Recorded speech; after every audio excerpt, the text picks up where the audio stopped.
Welcome to my channel Bharati's kitchen. আমি আজকে পটলের একটা নতুন রেসিপি বানাবো।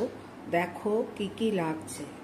কেটে নিয়েছি, দেখো ঠিক এরকম করে চিড়ে চিড়ে নিয়েছি। পটলে আমি লবণ দিয়ে দিচ্ছি, হলুদ দিয়ে দিচ্ছি।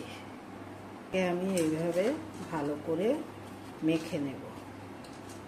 এখানে আমি 100 গ্রাম মতো দই নিয়েছি, 1 চামচ চিনি, লঙ্কা নিয়েছি 4টে।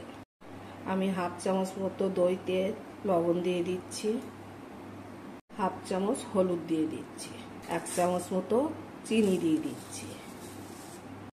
এবারে দইটা আমি খুব ভালো করে ফেটিয়ে নেব। পটলগুলো ভেজে নিচ্ছি।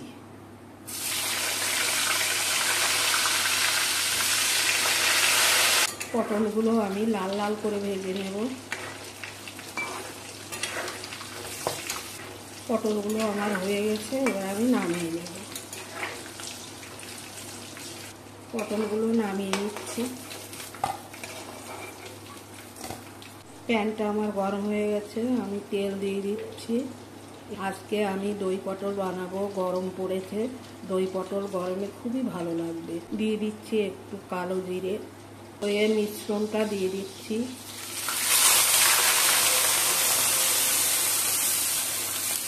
পটলটা ফুটে উঠেছে, এবার আমি ভাজা পটলগুলো দিয়ে দিচ্ছি, লঙ্কা 4টে দিয়ে দিচ্ছি। রান্নাটা আমার প্রায় শেষের পথে, আমি একটু বাদেই নামিয়ে নেব। রান্নাটা আমার কমপ্লিট, আমি এবার নামিয়ে নিচ্ছি। আমার দই পটলটা কমপ্লিট। দেখতেও যেমন সুন্দর হয়েছে, খেতেও সুস্বাদু হয়েছে।